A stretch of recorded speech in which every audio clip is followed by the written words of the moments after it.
কুষ্টিয়ার কুমারখালী উপজেলার বাগুলাট ইউনিয়নের শালঘর মধুয়া গ্রামের একটি 2 কিলোমিটার দীর্ঘ মাটির সড়ক দীর্ঘদিন সংস্কার না হওয়ায় চরম ভোগান্তিতে পড়েছেন এলাকাবাসী। বিস্তারিত দেখুন মঞ্জুরুল ইসলামের প্রতিবেদনে।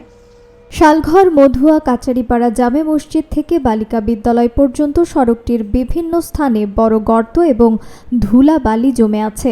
অল্প বৃষ্টিতেই রাস্তা চলাচলের অনুপযোগী হয়ে পড়ে, হাঁটু সমান কাদা জমে যায়। শুকনো মৌসুমে ধুলোবালিতে পরিবেশ দূষিত হয়। 21 এপ্রিল সরেজমিনে দেখা গেছে যানবাহন তো দূরের কথা, পায়ে হেঁটেও চলা দুষ্কর হয়ে পড়েছে এই রাস্তায়।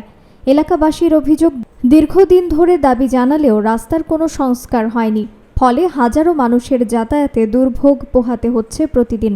তারা দ্রুত এই গুরুত্বপূর্ণ সড়কটির সংস্কারের দাবিতে সংশ্লিষ্ট কর্তৃপক্ষের হস্তক্ষেপ কামনা করেছেন। রাস্তাগুলো আমাদের তাড়াতাড়ি ভালো করে দিবেন, আমরা খুবই চলাচল করে কষ্ট পাচ্ছি। এই যে ভ্যান টান আসলে তো যেতেই পারে না, বিশেষ করে বর্ষার সময় কি অবস্থা? বর্ষার সময় তো সে হাঁটু পানি চলাই যায় না।